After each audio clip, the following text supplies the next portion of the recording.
Hello, everyone. My name is Donna. My pronouns are he, him. Tonight we are playing Cat Evans' Last Night on Earth with the Open Hearth.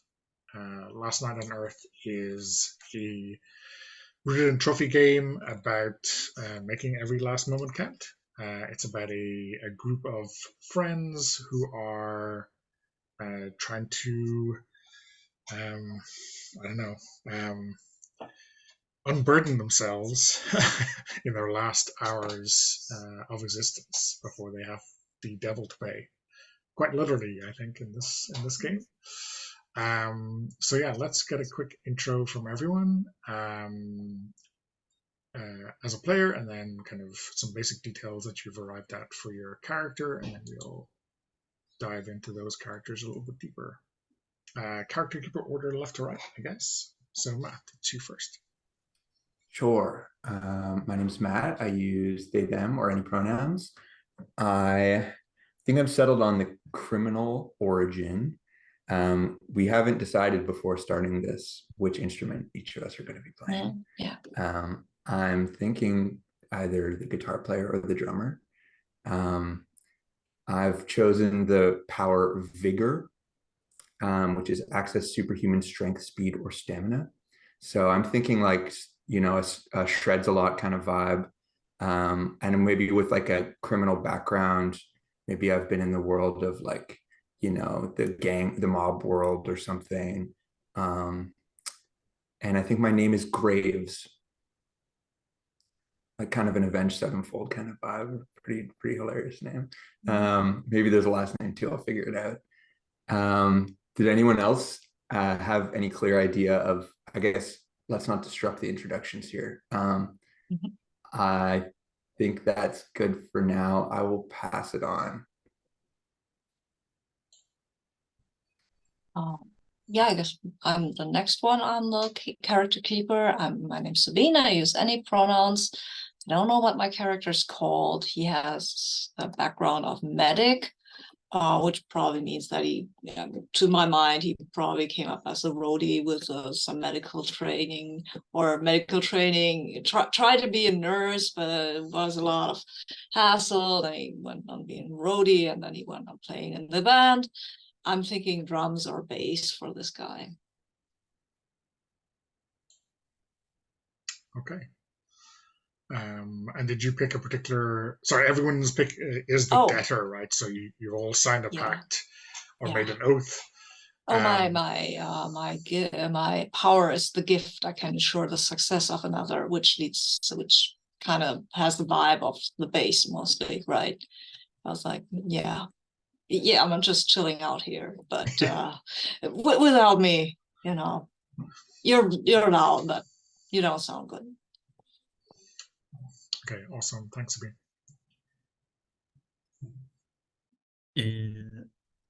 So my name is Michele, pronouns he, him. And so I'm playing, my character's name is Sir Wyatt, ripped off from an English poet, as he's an academic by background. So he used to he tried to work his way in the academic environment and background, try to teach English poetry, but he was very bad, and he thought himself too much. And so he left. He tried to start a band, or was recruited for a band.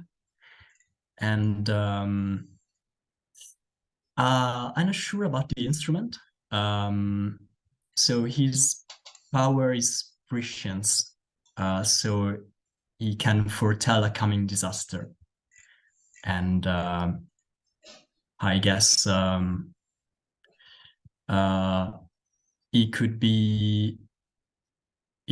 very well be a singer, being that he has this idea of himself as a great poet, ripping off the name of a great poet, and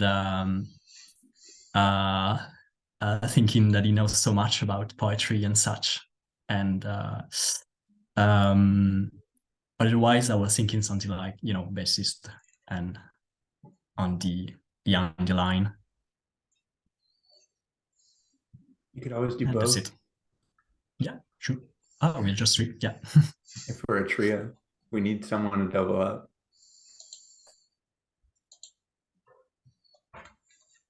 Okay. So yeah, I guess the last thing to do maybe is to create a drive for your character. You know, something that that apart from the group's shared goal or burden, sets your character apart and maybe creates a little bit of friction when that burden is on the line. Matt, do you have any ideas for your character? I think Graves is really headstrong and kind of arrogant and really resents this pact and wants to get one over on the devil, whether that's besting the devil in a guitar duel, or like in some way like destroying, or defeating one of the minions of the devil if they try to stop us. I guess I could it'd be good to maybe make it a little more concrete, but it's definitely like get one over on the devil. To prove yourself, to prove that you're better than anyone else, something like that. Yeah, prove that no one can tie me down. No one can trap me in a pact against my own will. Yeah. Okay. I'll figure out a word for that. Okay. Sabine, how about your character's drive? My character's name, or that's not his birth name clearly, but he calls himself Mistopheles, or Tough for short. And what he wants, I think he wants something pretty basic. I think he has a boyfriend, I guess, and he wants for that boyfriend to be A, far, far away from that concert, and B, to be safe, right? And then keep all the money that we made, maybe, or some of it at least. No. Does the boyfriend have a name? I assume so, yes. I have to think of it. Okay.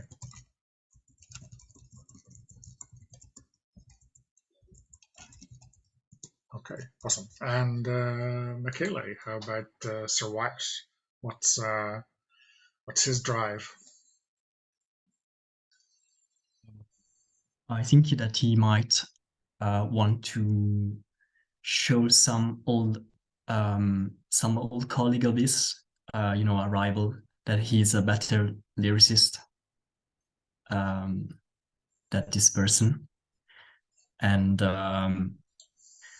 this might come in conflict to create something original from the art, as he will be tempted to rip off some unknown or obscure poetry, or something not original or genuine. So the drive would be phrased to show an old rival of his, that he's the better. He always been a better lyricist. Okay, yeah.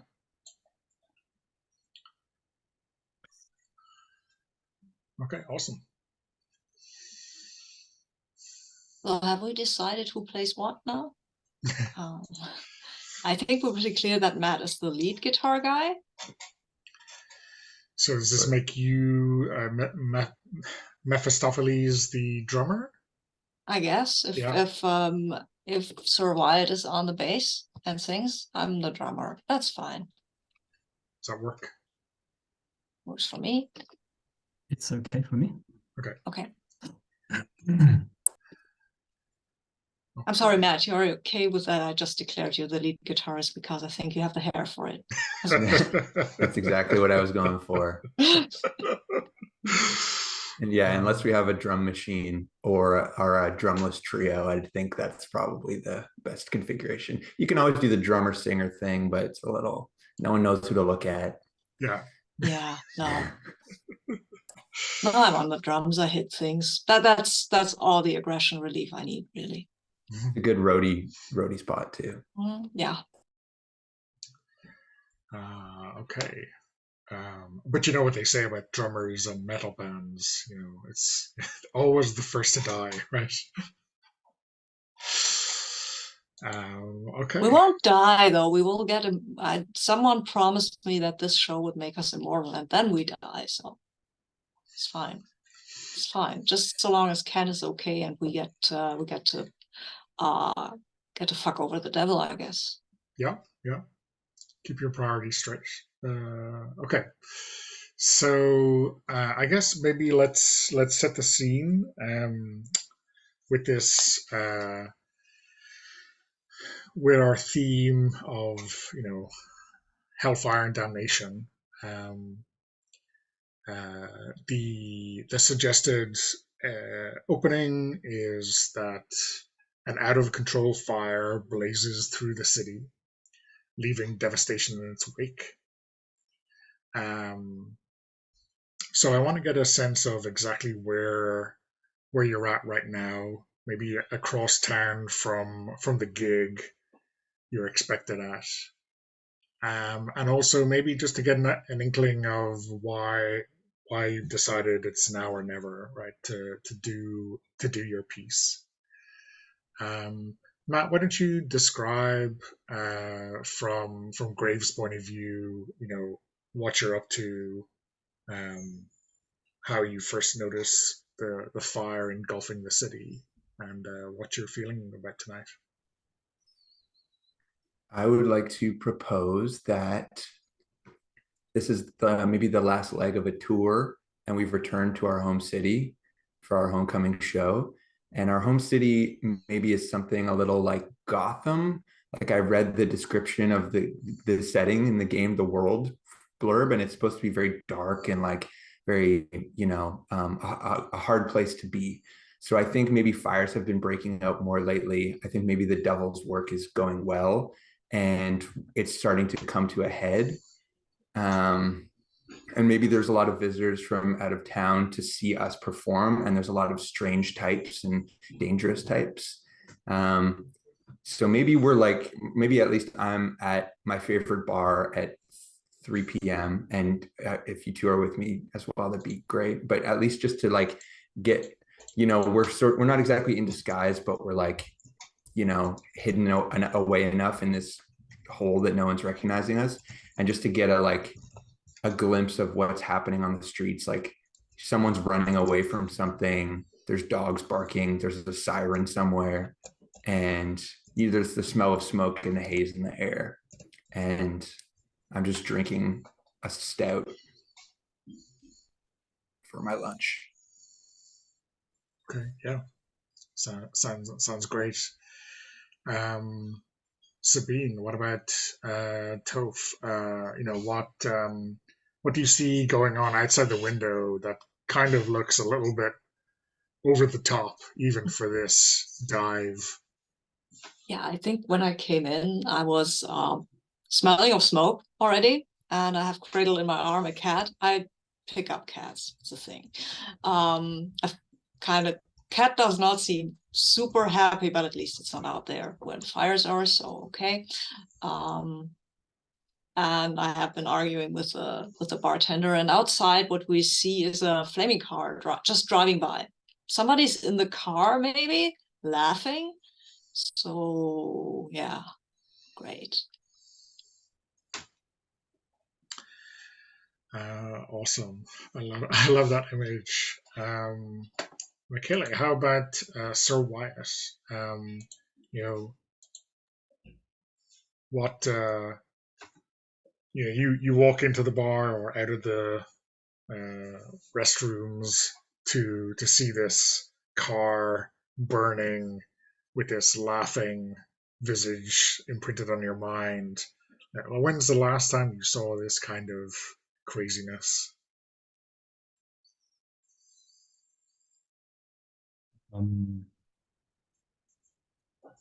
I think it's the first time that I see our hometown acting up this way, and also I was thinking what strikes Sir Wyatt might be, young kids walking down the streets and looting or smashing things. So it's really chaotic and crazy, with sirens blasting, fire trucks and stuff. But I guess we've been away for a long time, and perhaps it's a false memory, but you remember your hometown as a nice place, a calm place, and now it's a pandemonium, and it's crazy. Yeah, it is that.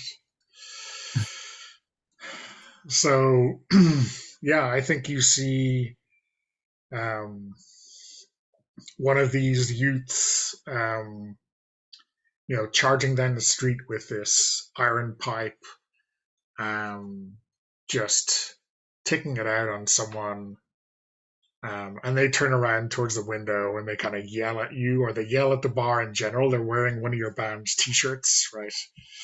And I think, he looks over at you, kind of staring out the window towards him, and then you see this kind of flash, this demonic visage in his eyes, and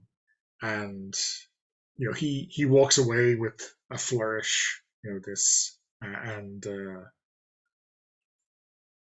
definitely something strange is going on here. Yeah, I don't think you've really seen this kind of dark influence in your hometown before.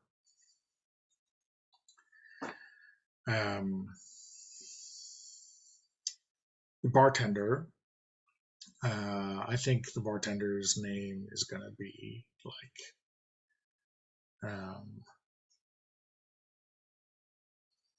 something kind of at odds with his appearance. He is a biker dude with a gut. His name is Sydney, and he says, "Hey, you gotta get to this gig, right? Because I just got an alert on my phone from the fire department. They say we gotta shut up shop. They're evacuating this whole neighborhood because of the fire. Can you believe that?"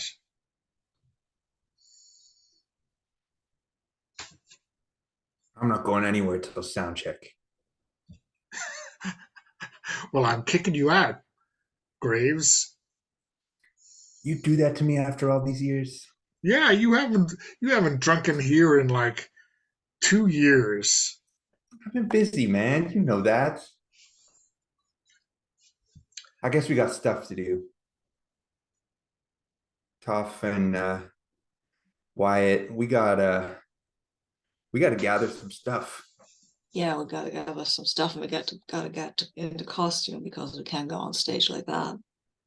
I think talking like this, there's the air of like routine, or like we do this all the time, but we know that tonight is different, and there's like a little bit of a twinkle in my eye that isn't always there, where it's like, yeah, we got to get some stuff and get into costume,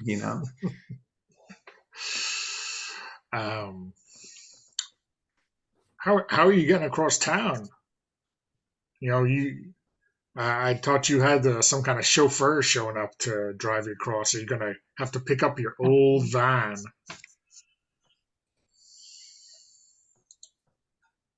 Yeah, our van driver didn't want to come all the way out here. There's something about smashing windows or something. Yes, taking Ubers out too, huh? Isn't this a biker bar? Sure, but all those bikes out front have bikers attached to them. But hey, you take your best shot. I This. think I mean, we don't have. don't have to worry Sorry. about much after this night's over. So let's just take some bikes. We don't need to take them.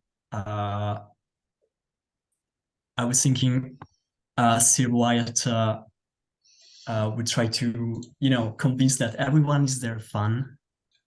Everyone is here in town to listen to us. I mean, at least Sir Wyatt is convinced about that. And he could shout out some lyrics, some falsetto, crazy lyrics, really 80s, and to warm these people up.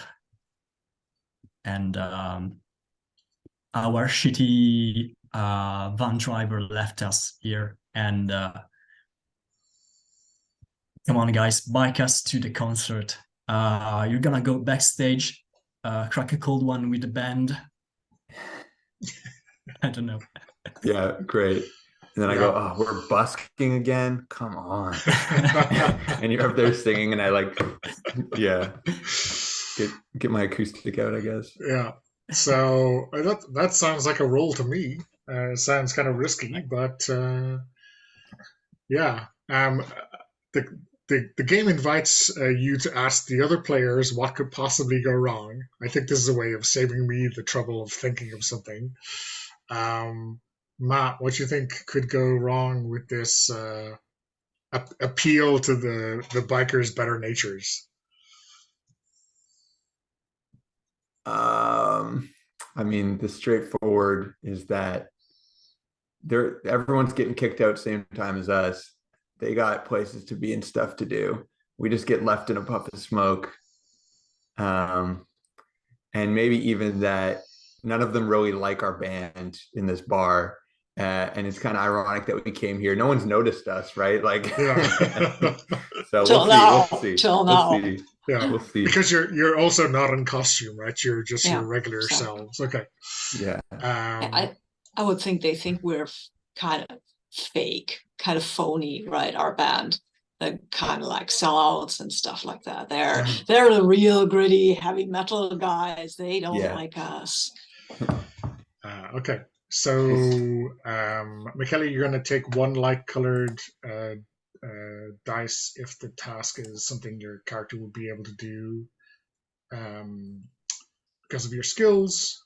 You take another light die for accepting a devil's bargain, either from me or from any of the other players. And then you take a dark-colored die if you're willing to risk your character's mind or body in order to succeed. You must include this die whenever your character uses a power. So, what do you think? So I don't think I have a skill that apply. Deduction, history, bureaucracy. Okay. So is there any devil's bargain? Let's say one of the bikers that agrees to take us, it has devilish ties, or maybe even is a devil or a demon themselves. Is that something? Yeah, so they might take you some of the way, but lead you astray, or yeah, or like if we've invited them to drink with us backstage, or like get them in with us. So if one of them like is an agent or something like that, they could stick close to us. I don't know, or they could leave us. Or they could leave us and fuck us up later, because devil's bargain is always true, but that doesn't mean that they will take us if you roll back. Okay. Yeah, so I guess one way or the other, one of these minions will mess with you. I guess that's a good devil's bargain if you are happy with it. Absolutely. Yeah, and of course you have the option of using one of your powers. You'll notice that the debtor power, Arcana, allows you to summon another servant of your master to your aid. So you could always go with this, or you can use that dark power if you're a dark colored die rather, if you're willing to risk yourself in some way.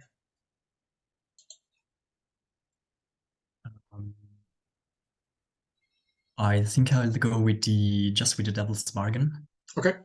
So it's just one light die. So one light die, yeah. Okay. So I hope I'm in the right table. Can you see it? Yeah. So you rolled a 4? Yeah. Yeah, okay. So on a 4, your character succeeds, but there's some kind of complication. I'll describe the complication, then you describe how your character succeeds. So this is to get like this group of people to give you a lift on their bikes. Yeah, so I think like the general mood is that of like you guys aren't a real band. You like I don't know where you got those crazy ideas or crazy costumes or crazy lyrics from. You're in the wrong place. But you know, a guy maybe you've never seen him before kind of comes to your aid, and this is the aforementioned demon, who will be, you know, messing with your plan. Says, "Oh no, these guys are true blue. You know, they're going to go out in a blaze of glory tonight. It'll be something you've never seen." And this kind of gets their attention, right? So the guys who will be giving you a lift are kind of almost wishing that you'll fail, right? They want to see you get into trouble one way or the other tonight.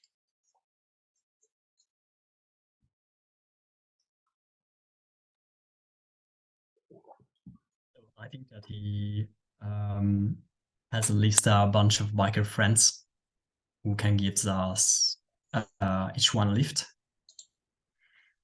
And perhaps they even are, very rude, very rude people. Perhaps they snatch a bottle of whiskey from the bar, laughing behind the back of the owner, and they drink it while they drive. I don't know, something really out of the that character. And yeah, so they, you know, you climb on the back, you know, take a lung full of exhaust fumes on these hogs as they drive through the city. And yeah, I think it looks pretty fucking metal, you know, driving into the flames. Uh, where you know, I think after a while they drive you far enough, right? They kind of circle around this abandoned parking lot, and in the center of it, you see your beat up touring van, which your driver had refused to bring to you and drive you to the gig. There's like a flaming car that's like driven into the chain link fence that's around this parking lot, and you can hear this kind of manic laughter coming out of that car. Like it sounds like it must be some kind of device or like ringtone or something. It can't be a real person.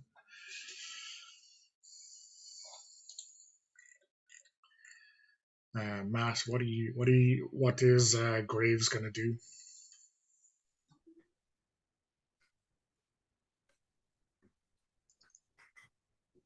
Well, we're here. We got a little time until sound check. We got to get our costumes straight and anything else we need for our special set tonight. Have the bikers just peeled off and left us, or are they hanging around? Yeah, they've kind of peeled off and left you, and the demon there is kind of sniggering to himself, right? Kind of in time with the weird laugh that's coming out of the burning car. We'll see you later, huh? I'm ready for you to burn up on stage. It's gonna be worth dying for.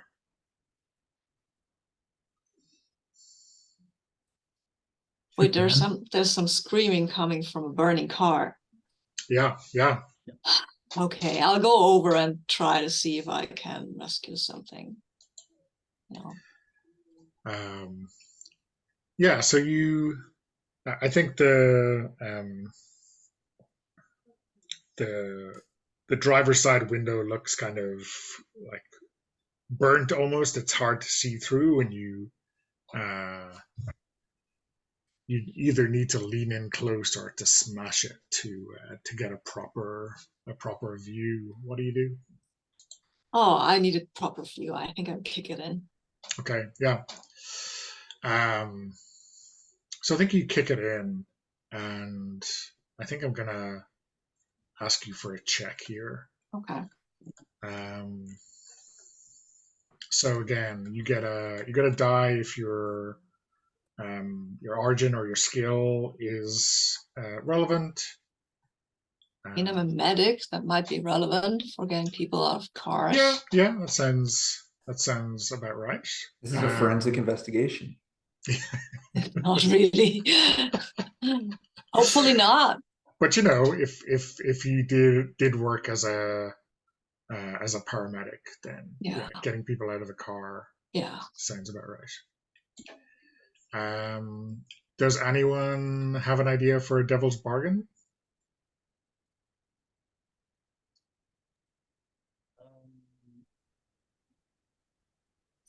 Inside the car could be a friend of Ken, your boyfriend, that you were supposed to hang out with. Oh wow, yeah. He's supposed to not be here.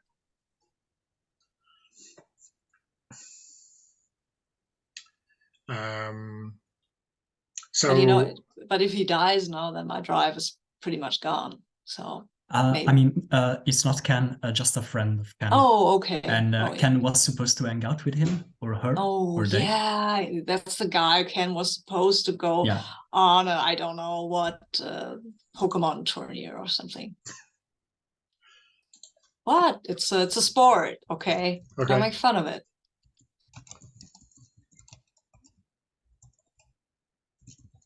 Okay. Yeah, so I guess this will like bring your drive into some sharp relief, right? If he's in danger. Okay. And using a power, or do you want to put your mind or body at risk in order to succeed? So explain to me, is this about getting the person out of the car, or is this just about seeing what's in the car?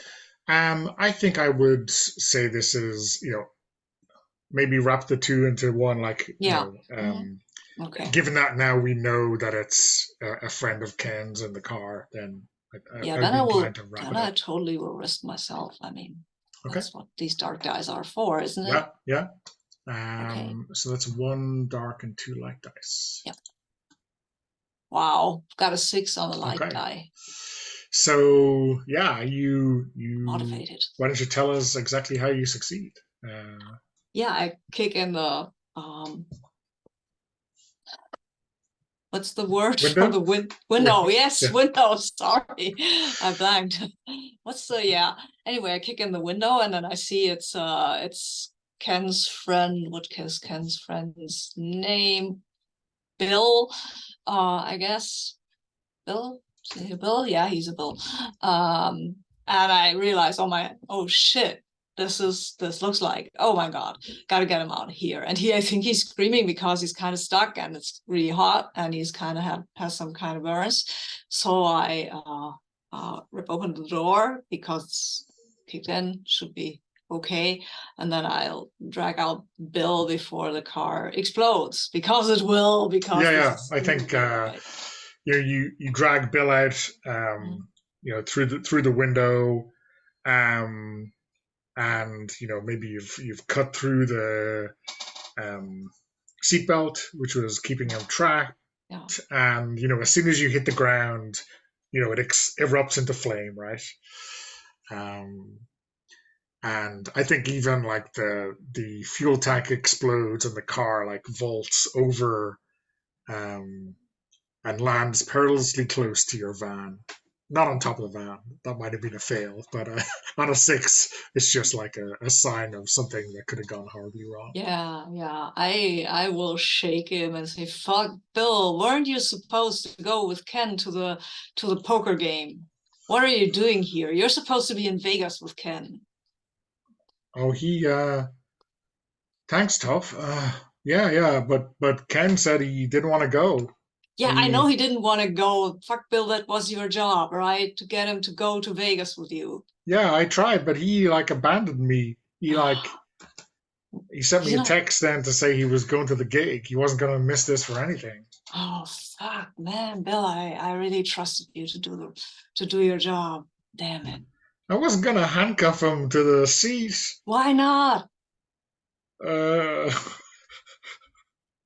Damn it. I'm not punching Bill out because he's injured, but okay. you know, I'm he pissed. gets the message. Yeah, I'm pissed. Sorry, man. I mean, I didn't think it was that big a deal. It is that big a deal. Damn it, man. Fuck. And then I yell over Graves, "Can you get that car away from the tour bus, maybe?" Bill, that guy's car? The burning wreck of a thing? Maybe you give it a kick or something? What is this? Manual labor? You want the tour bus to burn up? Fine. You're the one who insists that we go in these fancy clothes. We got stuff to do. Let's get in the tour bus and go to the mall. Yeah, maybe make sure the tour bus doesn't burn down. Okay, well, make sure this guy clears out so we can get on our way. Fine. So Bill says, "Do you want me to come along? I can help out." You better come along. I mean, leaving you out here, you're gonna get eaten. Yeah, we're taking Bill. He's a poker player. It's not very good. All right. Now I get on the phone and try to reach Ken. Okay, I think the cell towers in the city are going crazy tonight because everyone is calling everyone, right? Maybe we'll give you a chance to get through later, right? It'll be when there's a lull in the action. But right now, it's like busy signal. You can't even get a ringtone. I figured. So yeah, Matt, why don't you describe what the tour bus looks like how big it is, what the decor looks like, how over the top it is, and then you can tell me where you're going to, where you're driving. I think it's got like the cab of an 18-wheeler, and then the rest of the bus is like a normal bus, but it turns with like the front of the truck. And the truck is like classic, like red with yellow flames. And then on the side of the van, there's like a giant morning star, a spiked club. And we have like exhaust modifications and like spiked wheels. Anyone else have anything to add? I got leopard skin everywhere. And I think really tacky. And I think we have a rainbow somewhere. A what? A rainbow. We're glam, right? So yeah, that's true. This is way too heavy metal. Yeah. So let's have a rainbow and some chrome and some glitter. And spikes. Spikes are fine. Yeah. So maybe no flames. Let's do the morning star, but it's like a glittering morning star, like a He-Man kind of rainbow in the back. And leopard skin seats. So like all the interior is done up with like panther and leopard skin or fur. Is it leopard skin pattern sequins?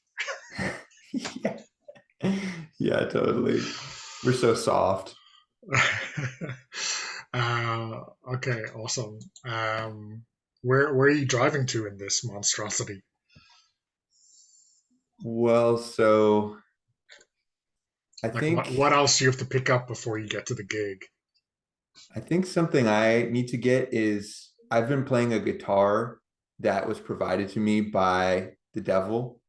We should figure out a name for the devil. I was thinking like Mr. Paradise or like Mr. Landers or something hellish, something on the nose. But I think the guitar I played when I was coming up is in the possession of the mob because I had mob ties. So I think I have to go get that back from someone dangerous, either steal it or like convince them to give it back. I don't want to have that be a huge like me-centered side mission, but it'd be cool if each of us have to get something important to us. Yeah, something from before, right? Yeah, something to remember who we were. Okay, awesome. So let's maybe take our first break and come back with that road trip. So yeah, I've got exactly on the hour. So you want to go 10 minutes or is 5 minutes okay? 10? Okay, 10 past. So okay, we're back driving across town in the faux 18-wheeler tour bus.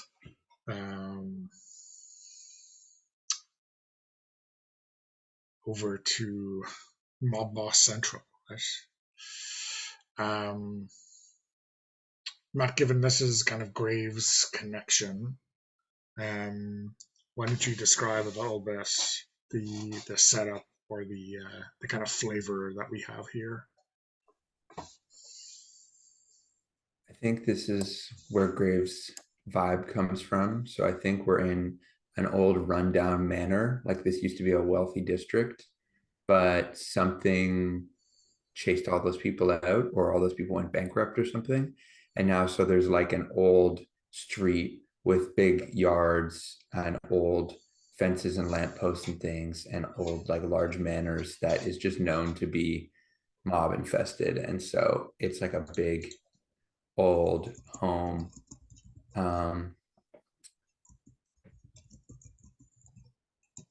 And I think there's like guards posted, hounds out. Like it's like a gated community, but different. Yeah. So you're driving this thing. Are you like gonna stop and ask permission, or are you just gonna like ram right through this gate? I think we're going right in. We're definitely not asking permission. Okay. This sounds like a roll and a half. Rule breaking seems appropriate, right? Yep. Let's basically see if I can get away with this. Yeah. I mean, this sounds to me like it's kind of dangerous, right? Who knows whether these people will open fire or have something unwelcome waiting for people who don't have the right password.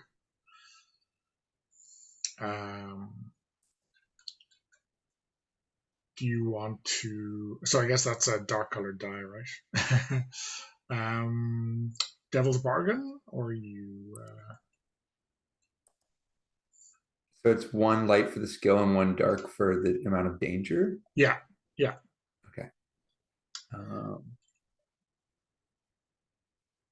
That's,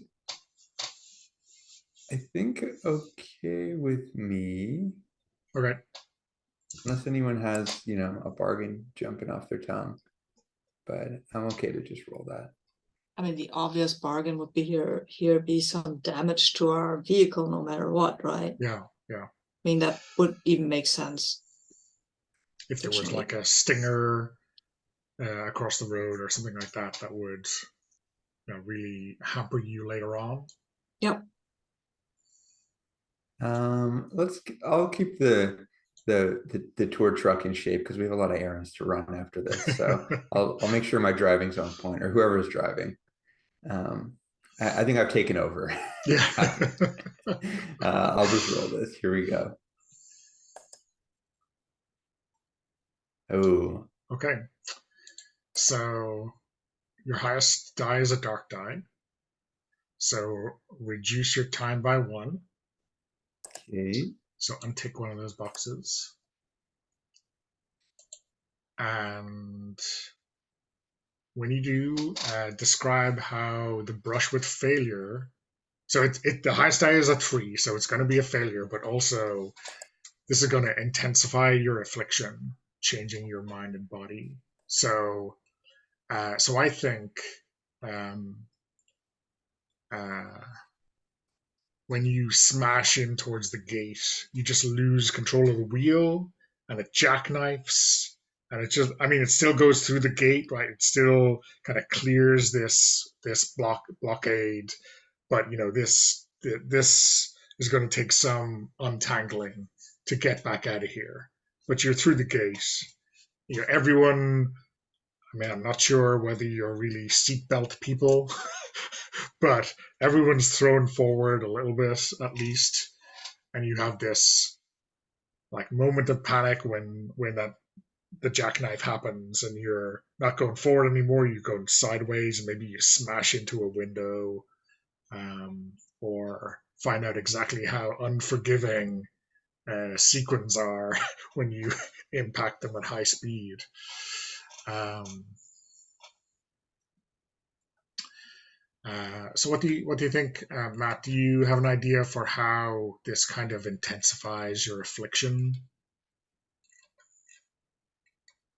Um,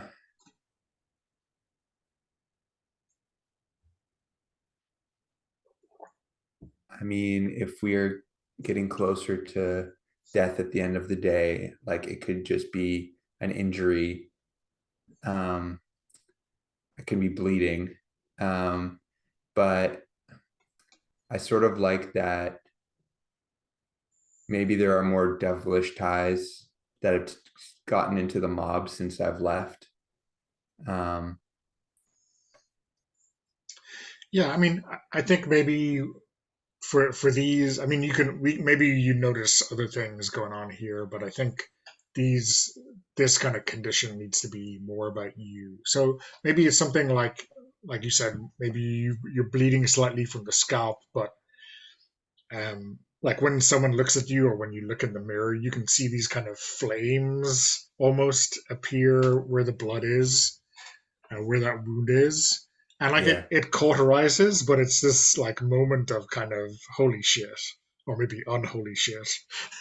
Yeah. Uh, Yeah. And I think I get more self-destructive too in this situation. Um, um,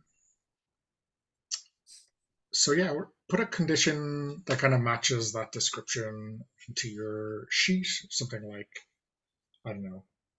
1 foot in the grave. um, like smoldering blood or something like this. I don't know.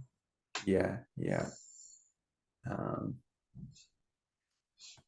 so I think what Graves would want to do at this point is to tell them to get the truck ready to go and to just run in and try to steal the guitar as quick as possible, because I don't think this is going to go well if it becomes a long engagement.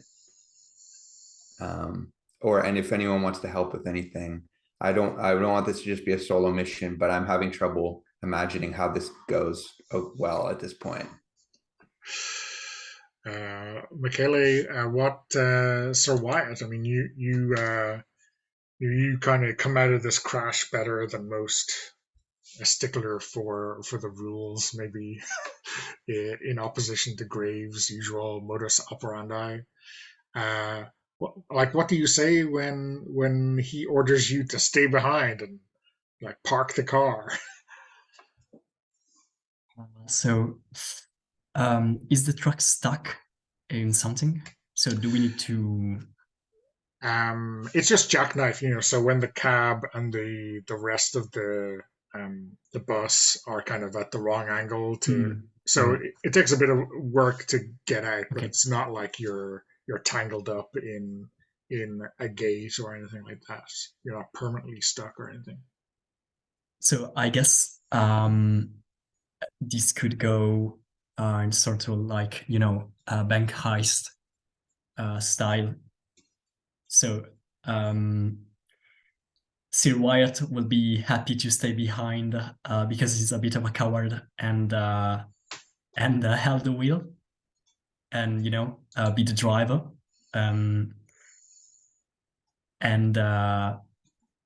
But of course, he'll offer some help. So you can go alone. You can go alone, Matt Graves.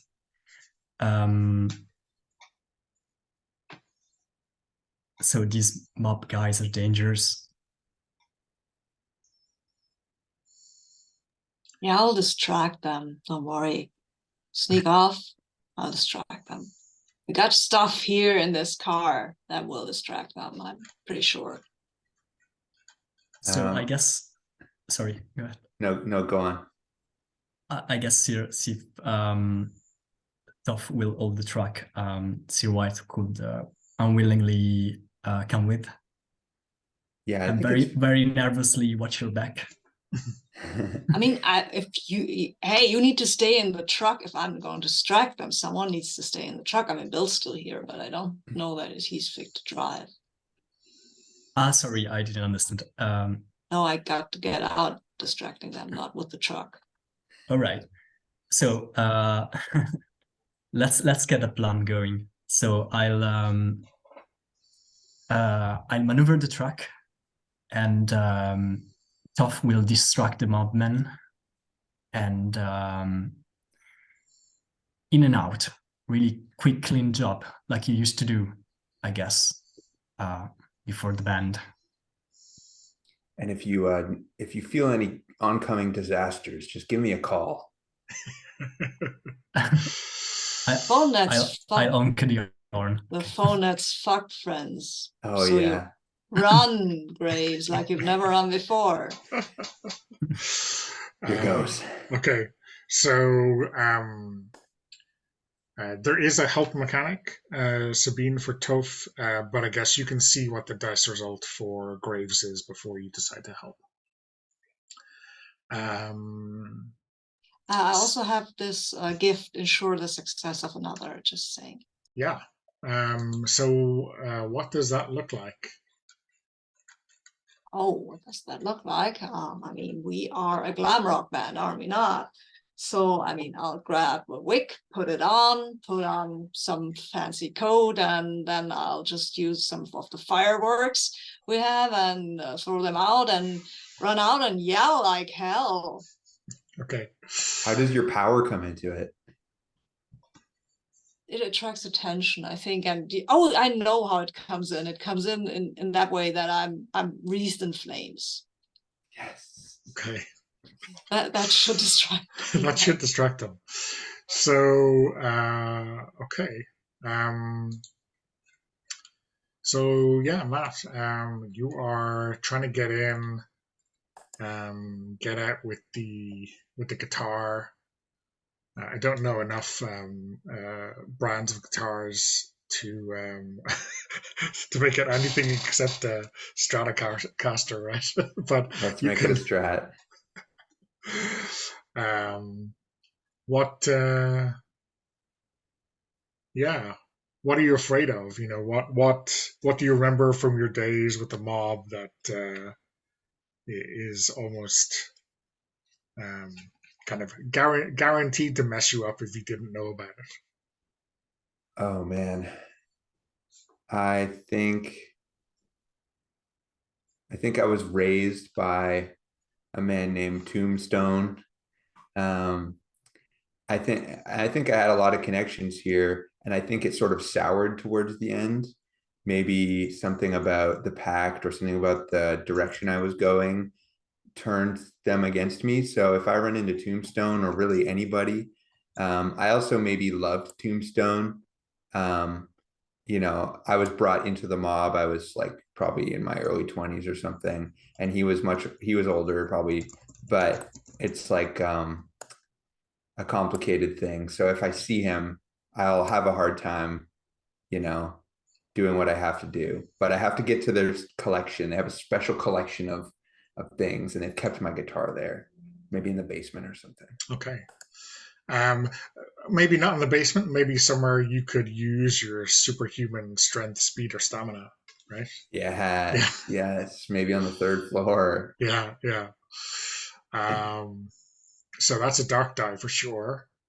Um, I mean, this seems like larceny, right? This is grand larceny of Yeah. the most glamorous kind. Yeah. So it's one of each at the moment. Do you want a dark? Do you want a devil's bargain? You know, do you want to bump into Tombstone for sure? I do want a devil's Okay. bargain, yeah. Yeah. So roll an extra light die then. And how does help factor in? So when you've done your roll, um, so the rules are: if a player's dice pool includes one dark die, you may offer to help improve their odds of success either before or after they roll. If they accept your offer, say how you expose yourself to danger, roll one light die. They may include your light die's result when considering their overall success, but if your light die's result matches any of the dark dice in their roll, your own time decreases by 1. So Ooh. you have a bit of a risk. All right, so I'll go ahead and roll. Even though Toph is certainly helping me, I think. I'm helping, yeah. Do Yeah. I need to roll right now? Yeah, I think I do, right? Yeah, you can do that now if you want. Yeah. Okay. So I'll wait for your roll because Yeah. I don't think we can roll. I don't think we can roll some Because we're all game masters. That's a light 5.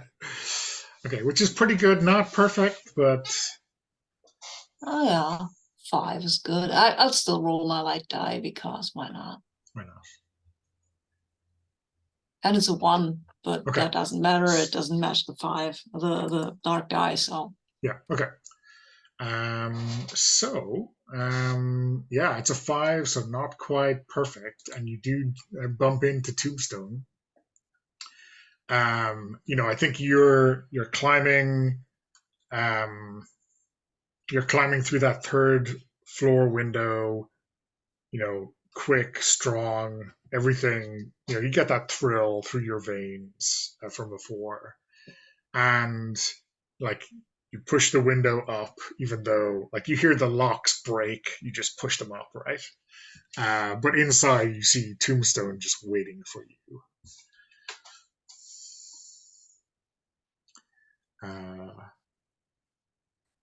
What do you want to describe him, Matt? And like, how do you react to his presence here?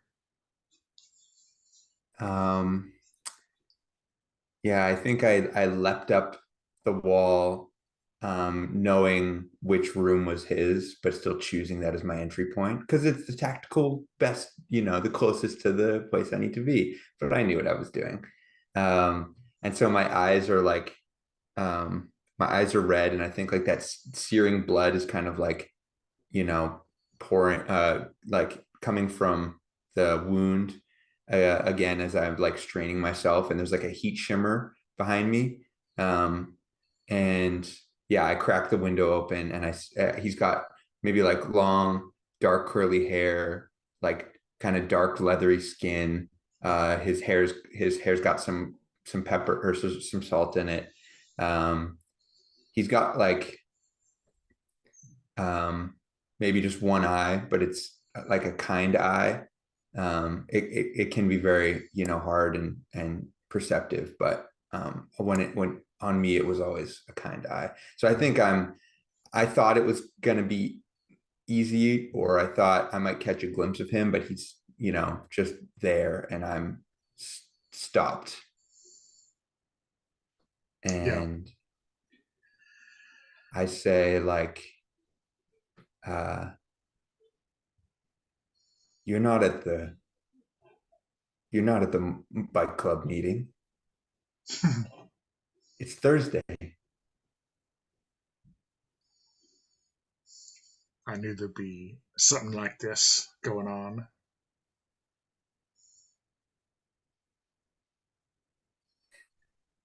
One last chance to turn around.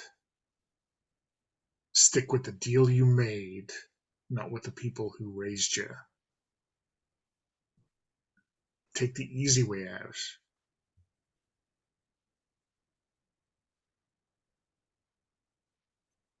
You know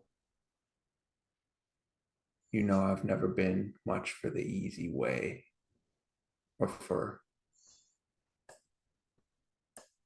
a deal gone bad. I don't turn around. I don't look back. So why are you here? Cold feet, is that it? I'm back for what's mine. And there's a second that I look at him like it's almost like I'm talking to him or thinking about him. Yeah. I'm going to leave you hanging on the ledge there, literally. Sir Wyatt, you're turning this bus around. You get a call on your cell. It's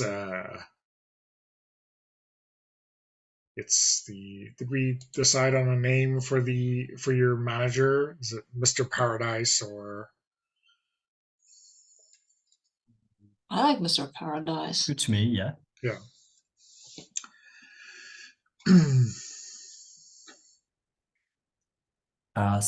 First of all, it's gonna be a very glamorous heavy metal ringtone Okay. on my Yeah. phone. And Is it Stairway to Heaven? yeah.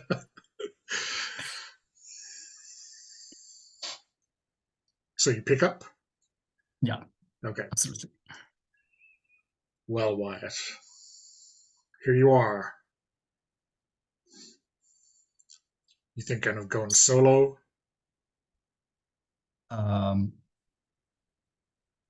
So I think I'll play dumb, and we're just getting ready, you know, for the show. Nothing much. A bit of traffic. Well, it's hell out there. Sure is. Rush hour. Just remember what I said. You feel like those dead weights need to be cut loose. You let me know. We can bring your genius to new heights.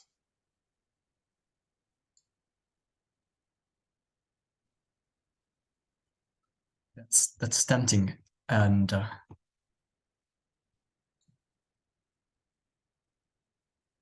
what's the target audience for this new gig? The target audience is the academia people. world. The world.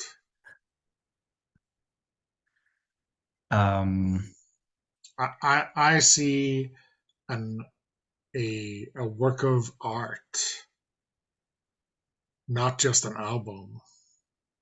Something with letter-bound volumes of poetry to go with the lyrical power of the music. But what do I know? I can just make your dreams come true, Wyatt. Are we talking leopard skin leather bound? Well, we can quibble or negotiate the details later. So I think for a moment,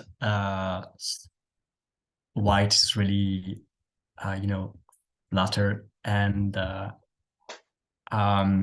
he perhaps snaps out of it,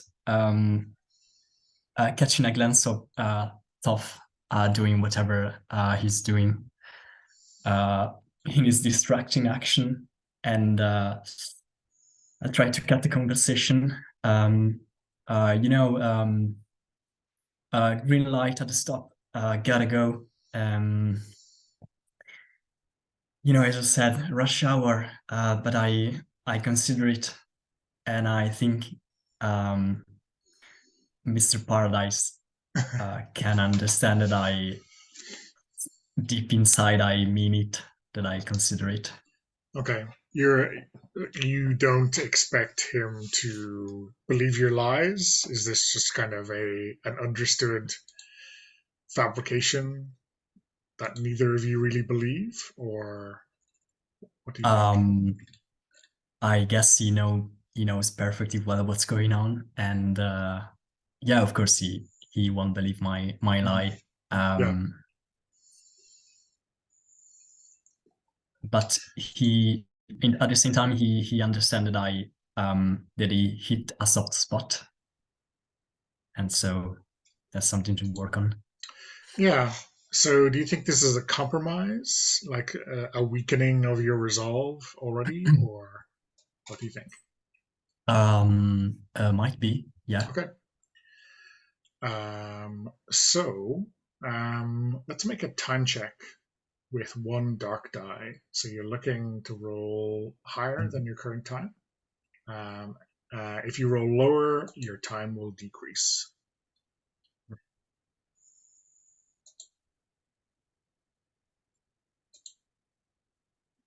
5. Okay. So what does it say? Lower. Okay, so you're fine. You're fine. You kind of hold steady. All good. Okay. Toph, you're outside like a Roman candle, attracting the attention of everyone in the neighborhood.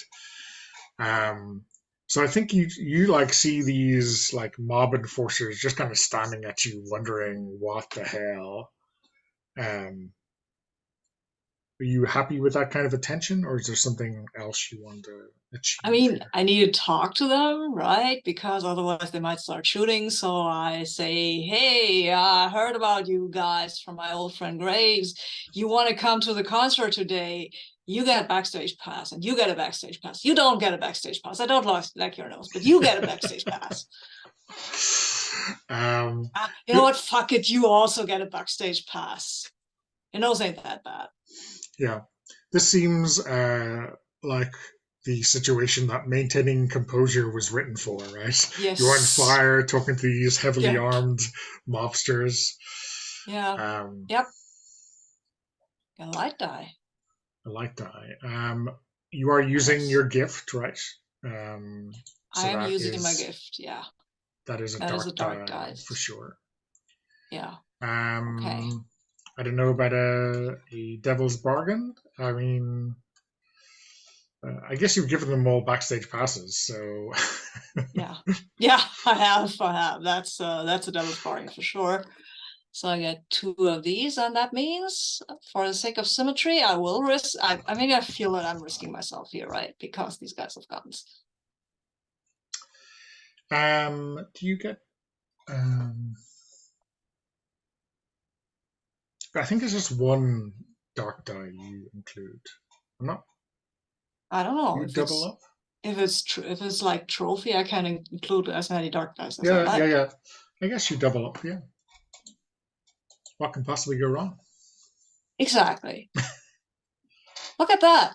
Nothing can go wrong. Nothing can go wrong. Nothing can go wrong.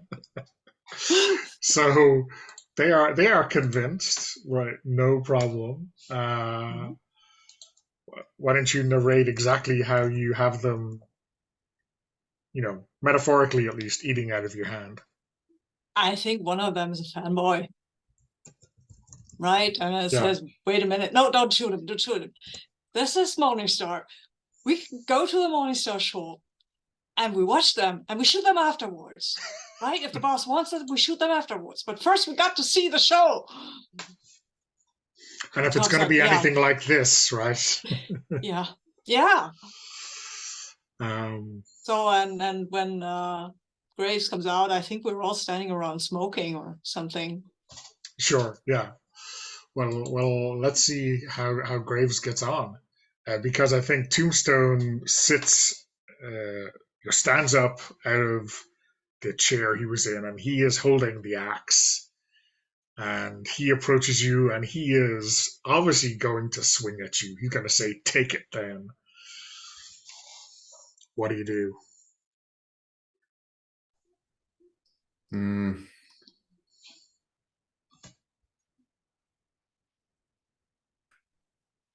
I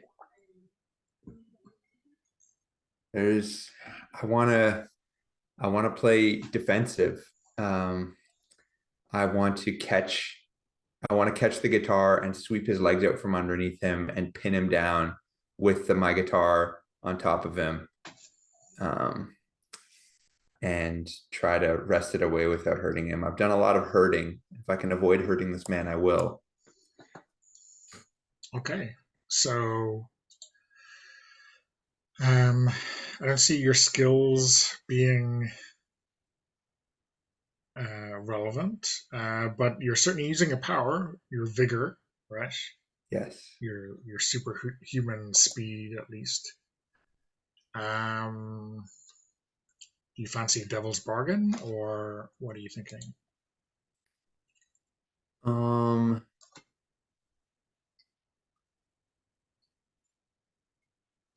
that's just one dark dice.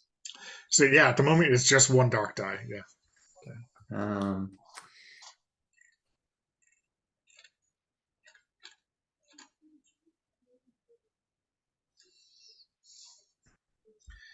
I mean, the only devil's bargains that I would have really kind of run counter to your purpose here, right? So uh, specifically not hurting Tombstone and also like recovering the guitar. Those are the only two stakes that I would, generally speaking, kind of whip out into a devil's bargain. So I don't know. Yeah. The only other one is like an emotional thing, but I don't know if there's much there that's really worth a die. Yeah, I mean, I think if you were to say like this is the end of the two of ye, like that would be worth a devil's bargain die. Yeah, like he can, when like if I get him pinned, he can see the like hellfire in my eye and knows that I'm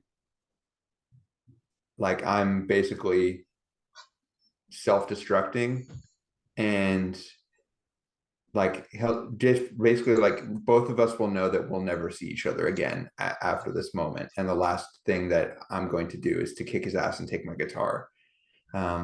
If I don't know if that's good enough, but yeah, that sounds good to me. it feels hard for my character, so It does here feel goes. harsh. Yeah. That's a double one. Snake Okay. eyes, baby.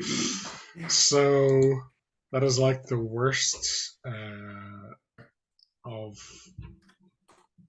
Yeah, so that is reduce your time by one. Yeah.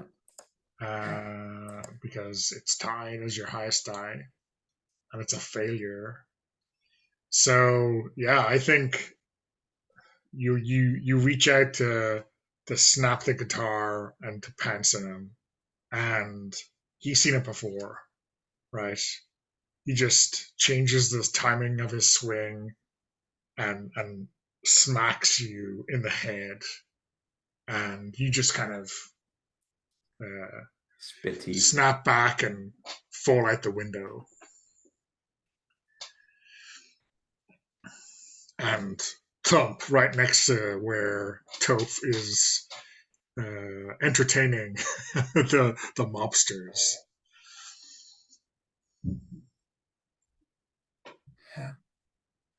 We gotta go. Are we good? Yeah. Okay, cool.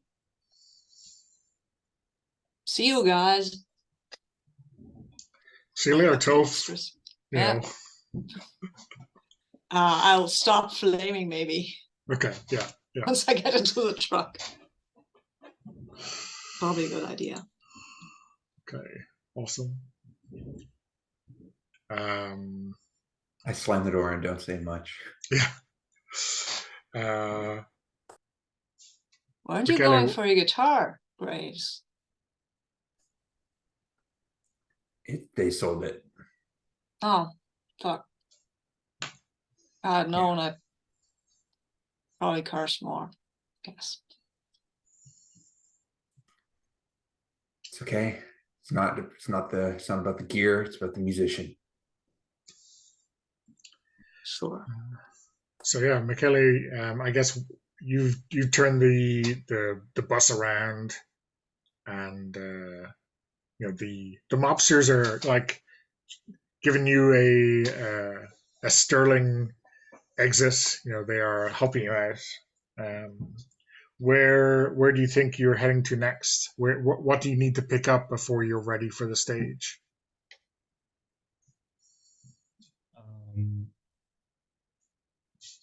So I think Wyatt needs so he has these old colleagues, an old friend and rival, etc. And I guess he's in possession of Wyatt old diary, or old journal where he used to write down his poetry. So his young days, true poetry, probably very shitty poetry, hopeful poems, but true. And so he needs to get that journal back. So to clear his mind and have some true lines in his head to sing. So where do you think this frenemy of yours is located? So he lives in an apartment in the city, I guess near the university, because he made it. So he's a professor and everything, and he has this fancy apartment, really, really 70s or 80s apartment with a bit of the floor, which is lower. I don't know how to explain. Yeah. Just like sunken half level. Yeah. Yeah. The liquor cabinet and everything. Yeah. So do you think you are just arriving to ring the doorbell or breaking in like Graves did, or what do you think? So I think it's a bit more of emotional confrontation. So when I explain to Tough and Graves what I need to do, what I need to recover, I try to look tough. So like this son of a bitch, he's has my journal because he hates me, and he had the job that I should have had, and everything. But I think they see that White is trembling and is a bit emotional and stuff. So I guess I thought about him a lot, about this person, and they know he's a friend or even a lover, and so I don't know if they catch this this feeling, they might want to come with me, for emotional support. But not to hurt my feeling, they might say, yeah, if like for backup, if things go rough, if we need to break some nose or take down some door. But yeah, it's just about going up, ringing the bell and going up and having a confrontation and get to my diary, my journal. So what do you think, Matt? Is Graves going with him, or is she like staying behind? Or So when he comes to the door, that's when I grab him, and then you run in and grab your journal, and we go, right? Yeah, absolutely. You want me to grab him? Yeah, you should grab him, but not too rough. I mean, we don't need to make a show,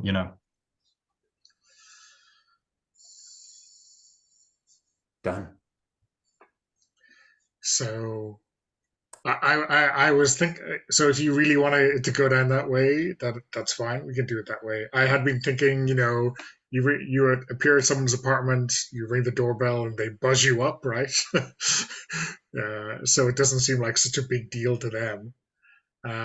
What's the name for this person? I was picturing this guy like Steve Carell in that movie. Let's call him Steve. Okay.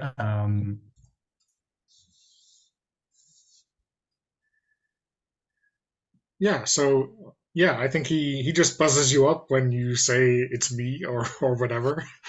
It's doesn't seem like a big deal. So if you want, like, you can all walk up into the apartment. Um, and yeah, when you arrive, like, he's in the conversation pit. He's pouring you a drink, and he looks up with surprise when he realizes someone else is with you. Serena is tough with them as well.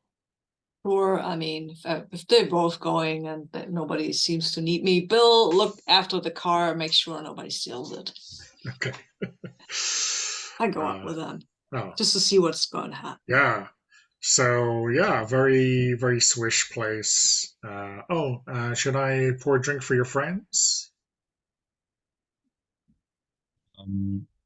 I think very passively aggressively, I'd say, we are not here for drinking. Just need my journal, man. Just give it back. Huh. So yes, this place is kind of almost uncomfortably warm, right? There's a blazing fire in the corner, and like the kind of heat and the light is reflected off this marble um, tables and everything. Well, just one can't hurt. Um, and maybe he calls you by your real name, like not your stage name. Yeah. I guess one drink couldn't hurt after all this turmoil. We kind Yeah. of need it. So he gives everyone a double. The decanter is half empty by the time he brings the glasses up. Your journal. Do I have that? So this is very blessing. You do. I gifted you the journal when we used to hang out. Huh. I guess it's somewhere. Yeah. Well, let me have a look. Let me have a look. It's probably in a box somewhere.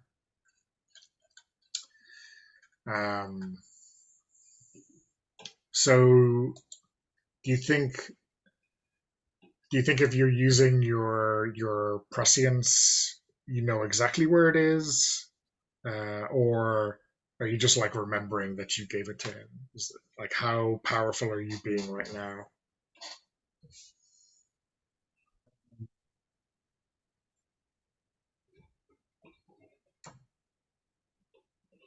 So my power is about foretelling a coming disaster. Oh yeah, sorry, not simply prescience. Okay. I mean,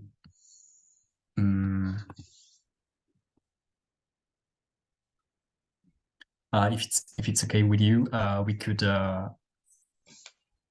bend it a bit. So yeah, maybe I feel that he, or it could be an incoming disaster. Yeah, I feel that he. So being emotionally attached to this journal and this person, I know that he has read it and made all kind of corrections. Okay. Red lines on my awful poems, and this kind of looks like a disaster. So I feel the presence of this personal object by kind of violated like this. Okay, yeah, sure. So yeah, why don't you roll another dark die just to see how this power affects you before the kind of disaster unfolds. So yeah, just roll one black die, and you're looking for high. Okay, so that's a 2. So that is untick one of your time. That reduces your time. How, I guess the question is, how do you think this this affliction starts to show? So Steve goes like into a back room to look to find the journal, but like how do the others see your condition kind of unravel before them?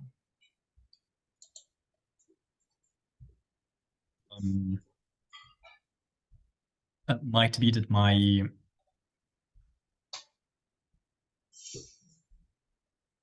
it's not very devilish, but my voice start to change, so I don't have any more this high pitch shrilly voice. Yeah, so maybe it starts to crackle like a fire. Yes. Yeah. Yeah, it's like a sputtering furnace, like something like that. Cannot reach those high notes anymore. Okay. Yeah, so why don't you write that in to one of your condition slots? Yeah, cool.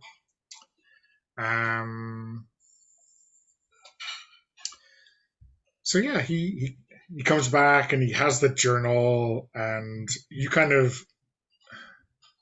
like, obviously you have this kind of prescient idea of what he's done, but you see the kind of paper slips sticking out of pages, and like I don't know, it just seems so wrong, right, to have his notes on your lyrics.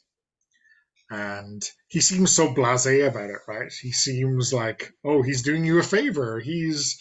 And he says, oh yeah, I had a look at this, a while back, and I made some notes for you. I think it shows promise. Probably needs a little bit of work, and he hands it over like it's nothing. I'm livid and very hurt. That's probably right. And so behind him, I think, right, this kind of the fire starts to almost overflow, right? It kind of gets this sudden burst of energy, and you feel the heat.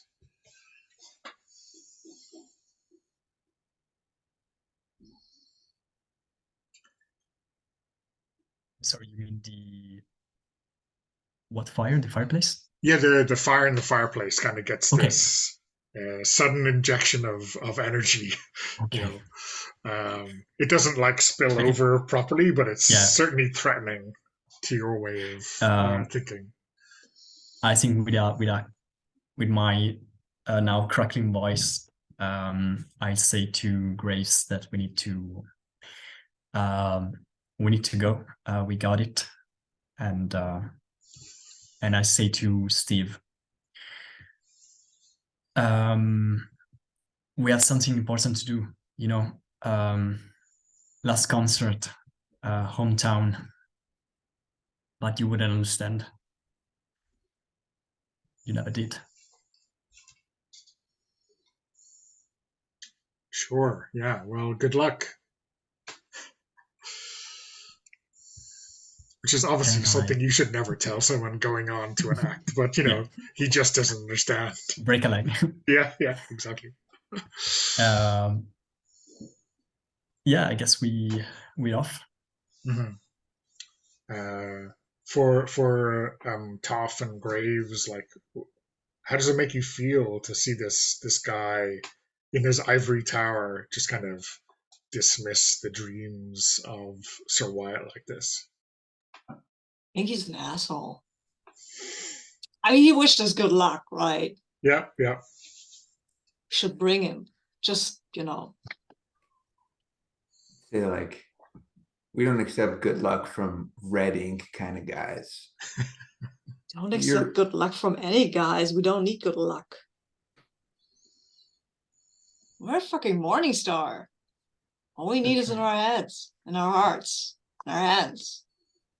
Make Maybe our own would have needed a guitar, but hey, kind of everything. Sorry, man. I'm sorry. I'm nervous. Okay. Sure. Well, you know, better to reign in hell, right?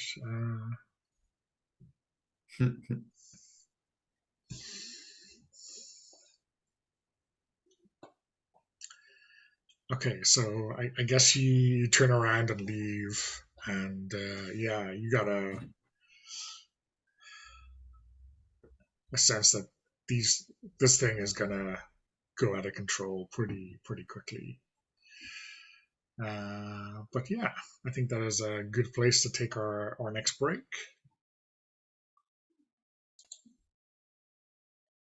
Okay, so I feel like we have probably 2 circles left, right? And we probably have 3 things that we want to achieve. So we have hair and outfits, we have the contract, and we have the actual gig itself. So I wonder if we have like 2 of the. I think like the gig itself is something we certainly want to treat like a real conflict in terms of hair and outfits versus contract. Which of those do we want to be like a montage, and which do we want to be a proper scene? I think maybe we could do the contract as a montage and go for the outfits and have maybe meet Ken or something. Mm-hmm. Because he maybe used to be a makeup artist that I hooked up with. Okay. Yeah. Does that sound all right to you? I think maybe we throw in the contract to like maybe the gig itself, something that you can just grab and run for. Okay. So yeah, where are all your costumery and such kept? Sabine, do you have an idea, given that you want Bill probably to be there as well? Sorry, not Bill. Ken. Ken. It's a warehouse, but it used to be a church. Okay. We're hitting all of our Devil's Night, Crow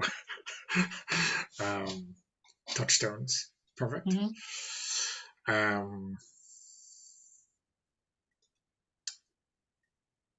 So is it? Yeah, it's like it's the evening of your gig. It's it's probably where you expect to be.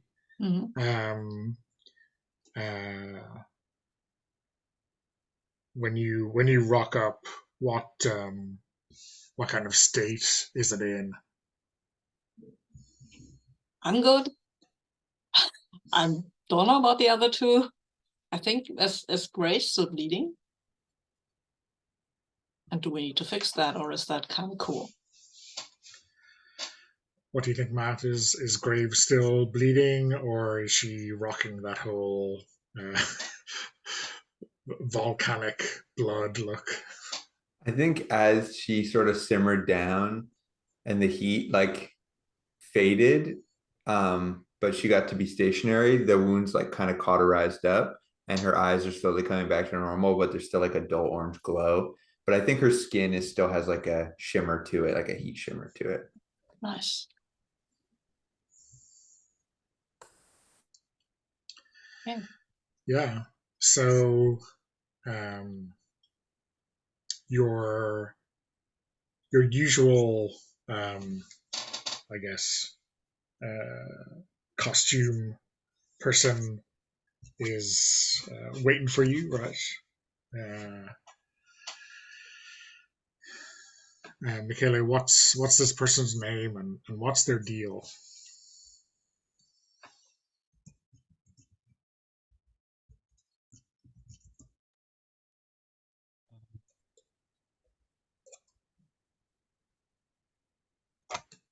Her name is Beatrice.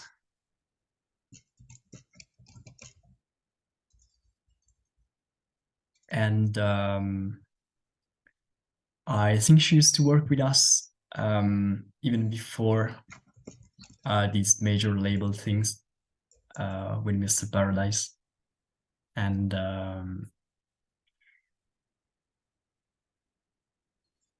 so she knows us very well.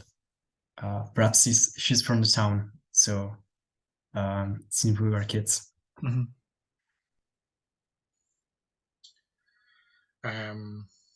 So yeah, she kind of ushers you in and says, "You'll never guess who arrived here not too long ago. Oh, Really excited for your gig." oh, fucking hell. Yeah, it's Ken, right? Oh yeah, he said he wanted to help out. I told him to get out of town. Damn it. Why so anxious, Toph? You know, this is just a gig like any other. You know, I got a bad feeling. And you know, artists, emotional types, right? And I look to Sir Wyatt for confirmation that we artists, as artists, are real emotional types, right? We are, right? Reese, I Mhm. say in a cracking voice. Still heard from. We'll get Okay. you some honey tea, Mhm. Wyatt, because your voice is sounding all crackly. That's not good. Growl a bit, maybe. No, I think I'm going for a different style. More Well, it's a bit blues. late for that.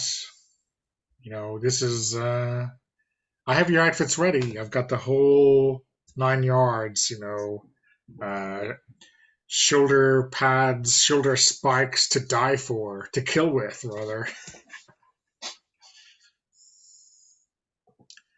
I think we'll still need those. So yeah, I think there's these like mannequins. They're like almost structures in of themselves, holding up these monstrous costumes. And you're supposed to like walk into them, and then they lower them down on the crane. It's yeah, it's a bit over the top, right? But that's the band. That's the genre. um, Guys, I gotta get my fucking boyfriend out of here before I get into this and can do anything. yeah, So Ken is there. He is like repairing repairing something that he needs to get you into top form. And hey, Toph, I'm over here. yeah, babe, you're not supposed to be here. I told you, go with Bill. Bill's a wuss. He can go play poker, whatever. Yeah, but I need you to be away from here. Yeah, Babe, well, I really like do. I think I think I deserve to see you close out this tour. You know, You fucking see me closer than anybody else here, right? So come on, please. Get out of here, please. I mean, I got a really bad feeling about this. if I were a jealous boyfriend, I would be really, upset at this. And would rush out like a diva? Cool, be upset. Rush out like a diva, fine. As long as you get fucking away from here. Dude, babe, I can't have you here. So, do you think this is this seems like it's really the kind of sore point, right, for Toph. He's struggling to maintain his composure. And definitely, he's not maintaining his composure. This is about just getting his boyfriend to F the fuck off. Yeah. So, what do you think? A roll to have him leave, no matter how much it costs you? What do you think? Yeah. That's the thing. So I guess that's one light die for sure. Mhm. Do you think you're using Or a power or like no, putting yourself at risk? No? I'm putting myself at risk totally. My heart. Yeah, yeah. So that's one die for each. And the devil's bargain. The one die is for the devil's bargain, right? So what one light die is for your skill. You're trying to maintain your Which skill? composure. I'm not trying to Oh, maintain my okay. composure. I'm trying to get him to leave. Okay. Composure be fine. Okay, sorry, I misunderstood. A devil's bargain. Does anyone else at the table have an idea? Well, that one would be if you really want him to be safe, this is the end of your relationship because he would be too hurt. Yeah, even if he stays and sticks around, that's a good devil's bargain. Yeah, okay, I'll so take hurt that. Ken to drive him away, right? The classic. Yeah. So I Okay, got to so roll one of each, here. right? Dang it. Yet another 6. I've rolled nothing but Is this the devil's own luck, or is this a blessing from probably somewhere is. else? I mean, it's been 3 6s for by now. Yeah, so yeah. I guess I'm fucked in the final roll, That's meaningful. but So yeah, I think like you say this thing one time and he kind of brushes it off, but like you say it another time and um he takes it personally, and I think he like throws something at you, right? He throws some makeup uh bottle at you and storms out. Um, and curses at everyone except Beatrice on the way out. I throw the makeup thing at the wall and curse myself because I mean, damn it, he's going, but damn it, it hurts. So then I'm going out and saying, so okay, we're good, we're good to go. Let's do this. Let's do this. So yeah, what's the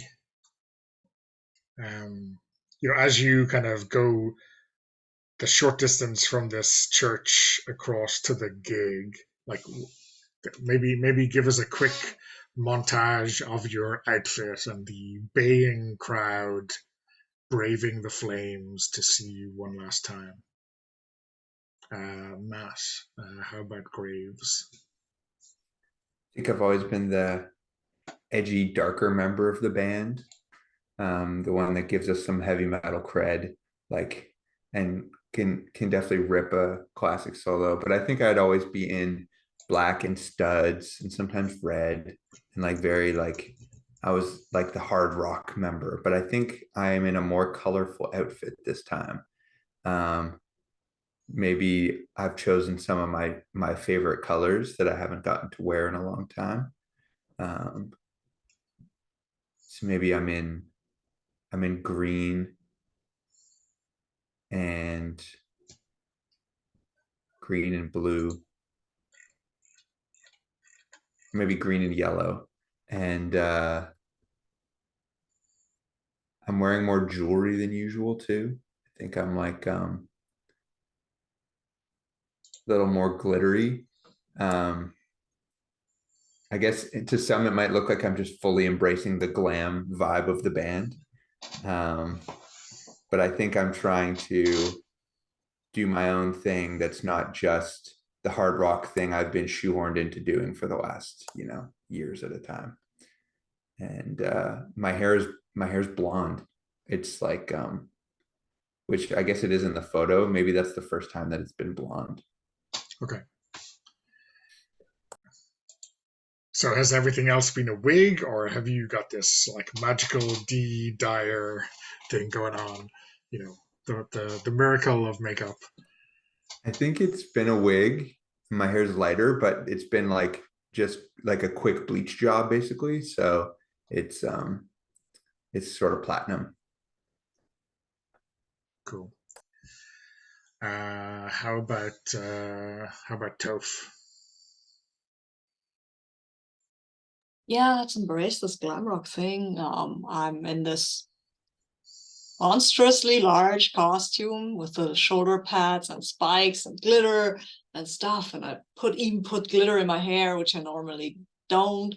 And the thing is, usually I wear a lot of makeup, but this day it's kind of haphazard, to be honest. It's a bit too much color here and there, because it was just make like, ugh. It's just a handful of makeup thrown at the face.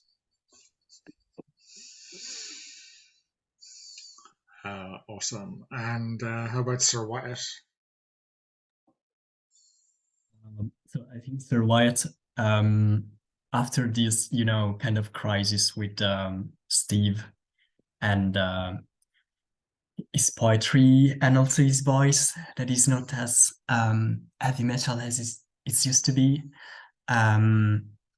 he's still being glamour as always, but I think he's shifting to something more like George Michael glamour style. So something really pop, really out of place, but somehow somehow still glamorous.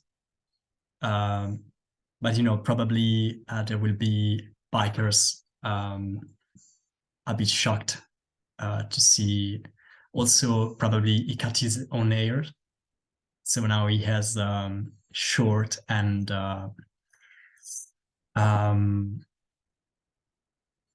combed hair, and no, not the glamorous heavy metal hair he used to have. Sorry. Mm-hmm. And then you hear, as you kind of enter the stadium. I don't know if it's a stadium, but like the venue at least. The opening act are there, but like everyone in the crowd is like shouting your name. They want you on. And you like walked it down this long corridor to get to the backstage, and on the way you sense him before you see him. Graves, how do you know that Mr. Paradise is here? It's hot. It's too hot. We're walking backstage, did you say? Yeah. Yeah, it's too hot, and there's like a sound, like it's almost like you walk in a studio and there's acoustic dampening stuff all around the room, but instead, like, so the crowd sound is quieter, but we can hear like the whispers of the people that are trapped in Mr. Paradise's home that follow him around. Okay. And maybe we hear his like characteristic laugh too, like he's talking with someone and he's got a very very strong, loud laugh, confident, arrogant. Yeah. Toph, what do you notice first when you see him that kind of gives you pause, that almost makes you believe that he knows exactly what you're up to? That gives me pause. I think it's kind of has to be maybe in his gaze, the way he looks at us, like he can see our souls because he bought them, right? So yeah. And he's smoking. He usually doesn't, but this time he's smoking. Like a thin cigarillo with a holder. Yeah. Okay. And yeah, he waves you over, even though obviously you can't go anywhere without passing him, but he's still like beckoning you in, like you're at his court. Sir Wyatt, what does he say to you that really kind of reinforces this telephone conversation you had earlier?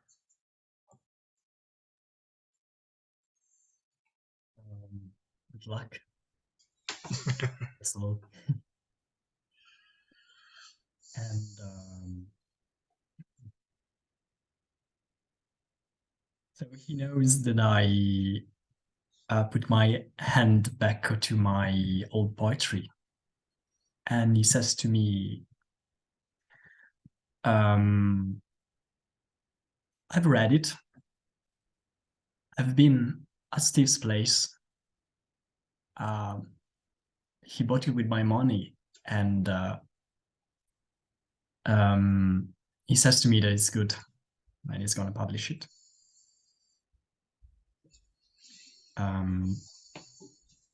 But there's also, something like how he says good luck for the show and everything. Like he knows we're gonna flank it. Mm-hmm.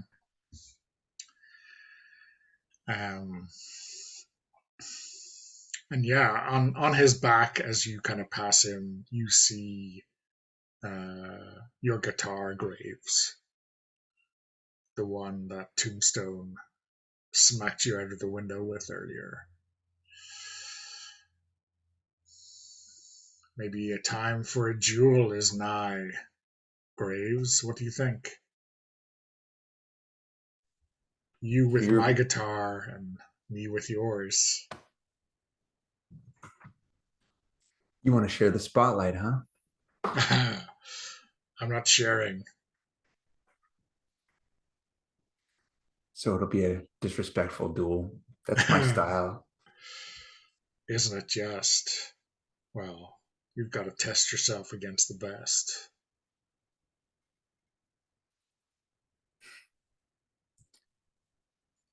I guess I put in all these hours for something. I might as well prove it to my fans. The reason they follow is because of what I can do. Not because what you've done for them. Well, let's see what we...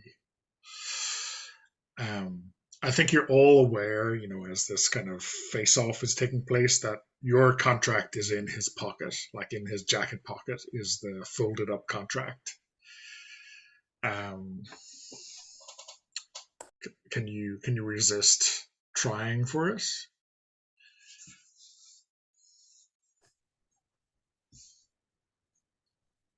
And the moment when his attention's on me, I won't try it. Mm-hmm. If someone else wants to, I can keep him blustering, but go for it later too.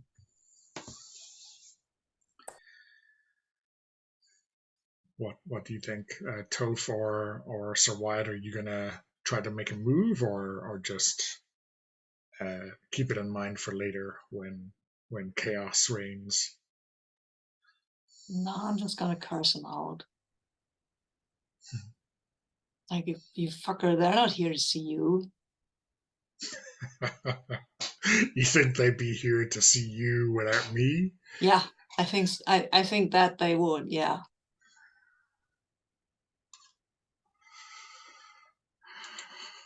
Big talk. Big talk. I'll prove it.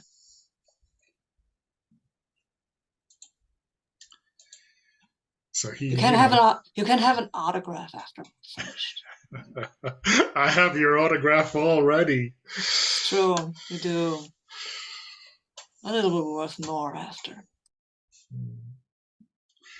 Delicious, delicious. I so look forward to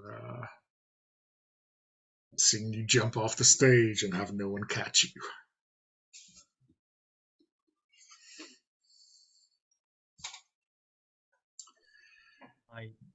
I think if Grace wants to try a bit of sleight of hand, it could be a moment in which we distract him.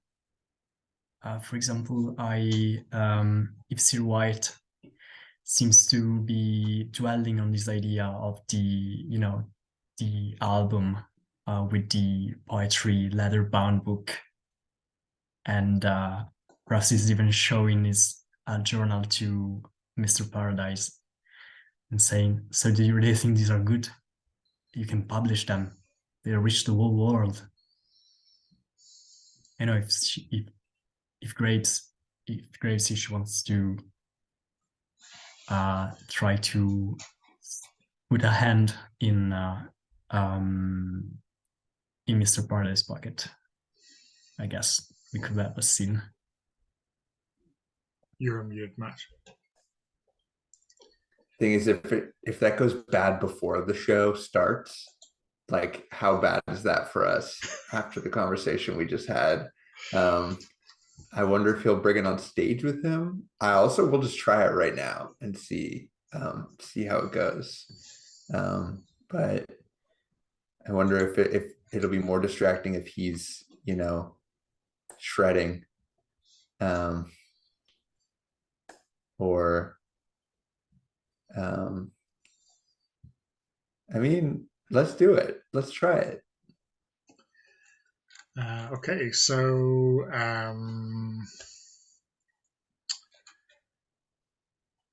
I guess one light die for larceny, right? That's what I got. You're gonna go with vigor for some superhuman speed. Certainly. Yeah. I don't know if I have a devil's bargain for you.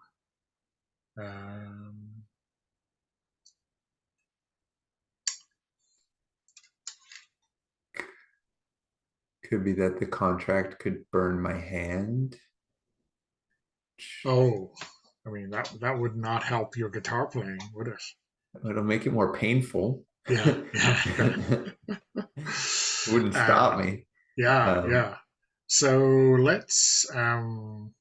I like that, but I think like for your stage act, maybe that's like an extra dark die for having your contract branded hand work the guitar, right?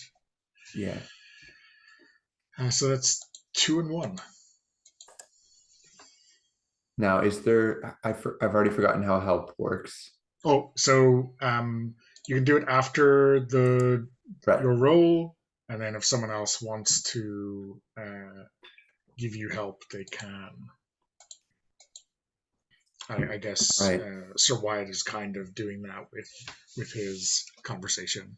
If you need the mechanical help. Yeah, without my guitar, I feel like I'm growing desperate, and I need to get one over on him. I need to find an advantage, and as soon as Wyatt gives me the look, I'm ready. So I'm gonna roll a light 6. All those 6s. That's my first, but yeah. I love it. So yeah, there's no need for mechanical help, but obviously Sir Wyatt is kind of distracting him anyway.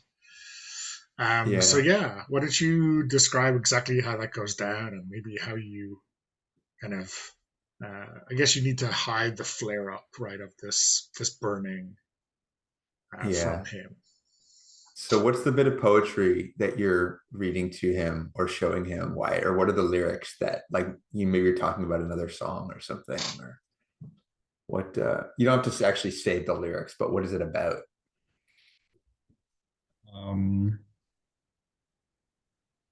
I think it's something really really sweet, about love, really romantic, a summer day, the grass, the sun, and really simple. This really close to simple punching you, not right now, you know that? It's all to distract old Nick himself, right? Yeah, okay. I'll keep my composure. Barely. And maybe there's a lot of amps backstage, and like the sound guy is like doing some checking or something like that, and one of the techs like has a guitar, and like there's like something's turned up too loud, and just like a super loud noise echoes through the stadium, and like he's leaned over the book, and the two of you are like, you know, jump up and like look around for what happened. And I think like it's almost like a blur when the way I like my skin starts to shimmer a lot more, and like it's almost like steam is coming off of me. And then you can tell that I'm like, you know, totally intent and focused on this task. And it's sort of like a flash moment where like all of my power is going to moving as quickly as I can. And like right when that when I see the techs are like going to start the testing, I make a dash and a grab for it, and his coat just kind of flutters, and I get the contract and just hold it burning in my hand. Okay, awesome. So yeah, and you're on stage, right? Let's cut to the chase. I think for your kind of genre redefining, or at least, you know, band redefining legacy, we're going to keep it like a simple rule from everyone to see how you make it. How does like one apart from stuff already established, like one light die, one dark die, to see how you build up this performance to be, you know, the epitome of what you want to leave behind. Sabine, I think we need a backbeat to lay the groundwork, right? Okay, so I roll a light die and a dark die, right? Yeah, cool. And then you can describe your. See, there's the 6. It's on the dark die, but it is a 6. It's a 6. It's a 6. I lose time, but that's it. Yeah. I have time to spare. So yeah, what do you think? Like, so it's like a legendary performance on the drums, right? Has you know, the fans going crazy, but how do we see time the condition start to take over Toph? Yeah, I think he's been flaming up before. So I think what happens is that I think the drumsticks are starting to burn. This is not very good for his hands, but he keeps at it. Mm-hmm. So I think he will have burned hands afterwards, and they will be the burn scars will be there forever, whatever else happens. Yeah, and the drumsticks, I guess, are slowly charring all the way down, yeah. And then the skins on the drums are like starting to heat up, and you know, this goes on for much longer. It'll be a conflagration of this drum set. Yeah, well, destroy your instrument is kind of, it's so metal. It's kind of metal, okay, but still. Awesome.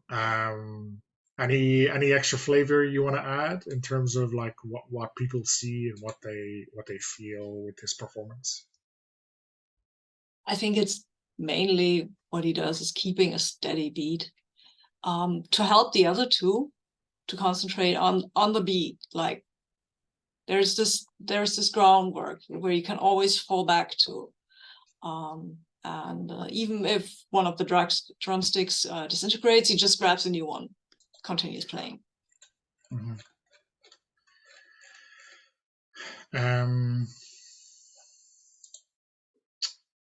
Sir Wyatt, what do you think? This is your moment to show, to let your drive overtake you, right? To let your lyrics take precedence over what the group wants to do. Do you give in to this temptation, or do you play the set?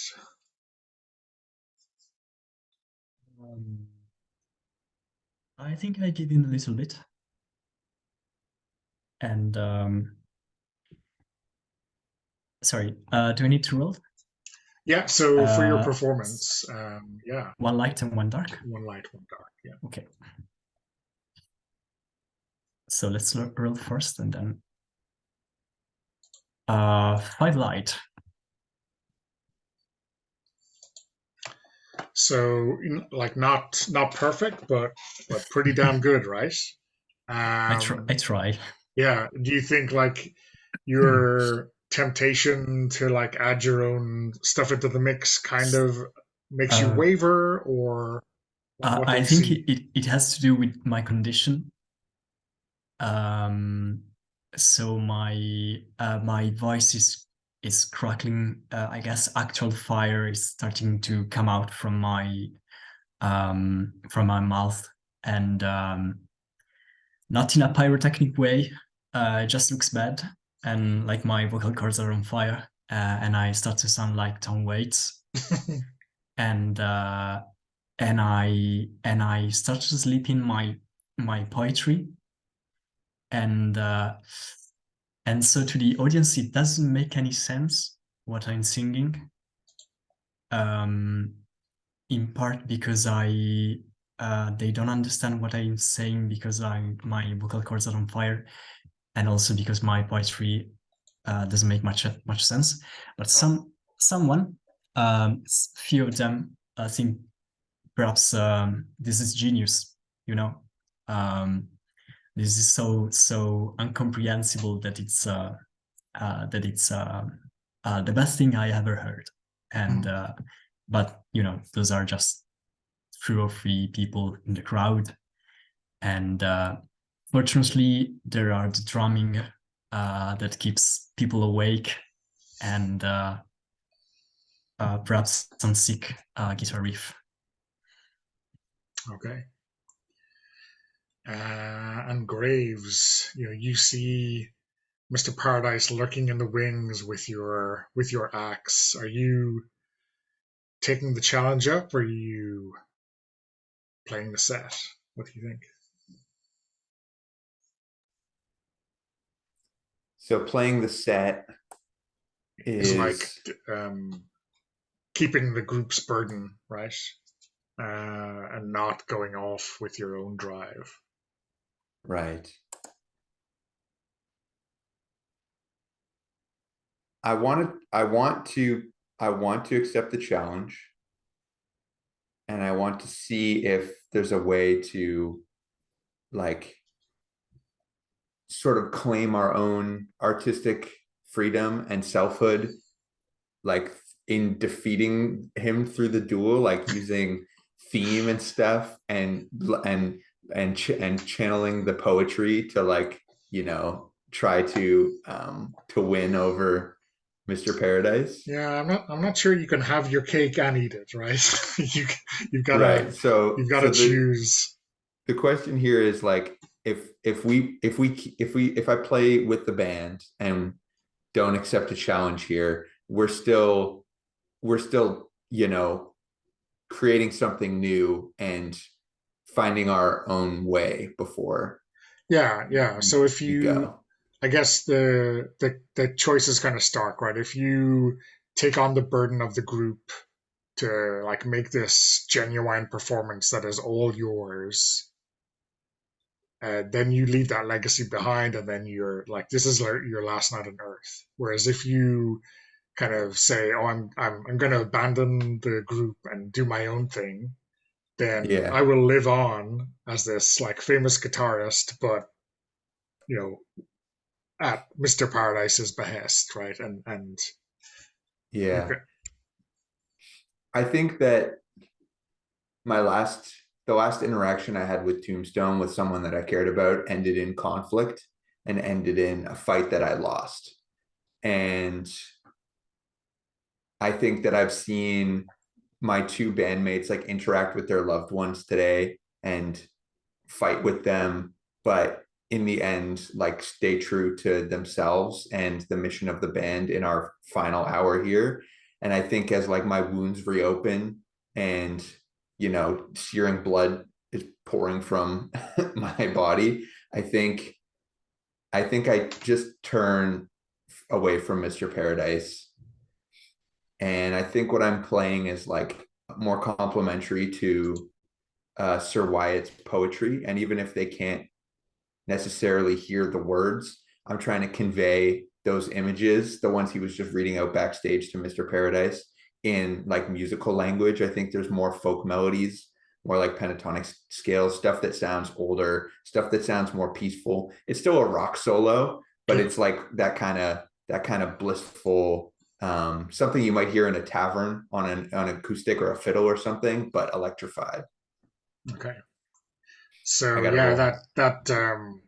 that flaming blood is all over your hands and slowly all over the fingerboard. So you're getting to roll one light die, two dark dice as you kind of self-consume this. Yeah, right on. It's a 4. So yeah, that's your time running out again, and a mixed success. So yeah, what does this look like to everyone out there? I think it's off type for me. Like my outfit is already a change. Um, I think people expect me to be like the heavy metal in the softy glam band. Like we have like the Rush style poetry from our men with a book, and then we have a solid beat. But I've always like had been the edge in the band, and I think this is both like to a lot of people disappointing and sort of like taking away from the climax of what's been happening in our city. And the reason a lot of people came here is like our band has been like a thing that has been striking up like more fervor and intensity on this tour and through Mr. Paradise's influence. And but I think it's also like one of those moments in a live concert when 3 people like try something new and it like somehow works well because it can only happen now, and what they're doing is a product of like whatever they're all feeling, and it can never happen again in the same way. So even though it's not maybe as proficient or what people expect, it still sounds amazing, and to some people I think it's very special. But I think there's a lot of angry people in the crowd. Okay. And yeah, my hands are falling apart. The contract is still tucked in my vest. But yeah, you have this um, kind of magical moment of artistic freedom, right? And you can feel Paradise glowering at you from the side of the stage, right? Mm-hmm. And when the curtain comes down, like it's not like a normal curtain; it's like a curtain of flames. Um, and as you start to kind of lose your grip on this earthly realm, you kind of hear the chanting from behind that curtain of flames. Look for an encore, right? One more tune, right? Um, what you have like a moment together, I think, to wrap things up. Like what do we see, or you want to do a quick dialogue or epilogue or whatever works best for you? I think I walk over to Sir Wyatt and hand him the contract. He's the one with history and bureaucracy skills, and I think he was probably responsible for looking over the contract. And you probably got us signed in the first place um, to the records. So I think like there's this moment of after the performance, like this strange peace that falls over you, like this acceptance that you've poured out the thing that you need to say, and now whatever happens next happens. And I just hand it to you. Yeah, I think there's this kind of synergy that we realized at a certain point when we were playing.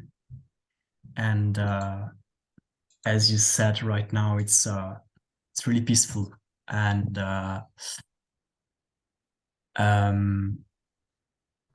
you know, after all this noise, this turmoil, and when you hand me the contract,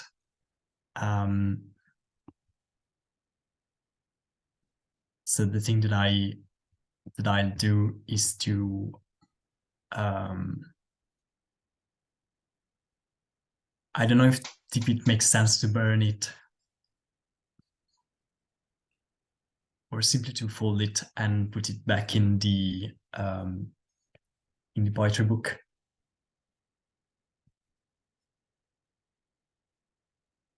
Like, you know, an acceptance that we are at peace. I mean, our souls are, because we did something good, and it doesn't really matter to do rush thing like burning a contract. So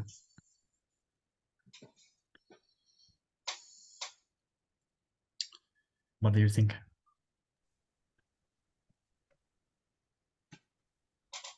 Toph, do you have thoughts or feelings? Tough comes over, drums kind of destroyed, hands kind of destroyed, looks at you and smiles and says, well, you know what they say? They say heaven has all the angels, but hell has all the best musicians. Guess not, it's gotta be some more. That's got to be the line to to wrap things up, right? Yeah, killer. No filler, you know. That's what they always said about us. Okay, I guess we can stop the recording there and do a quick debrief. Yeah. Okay.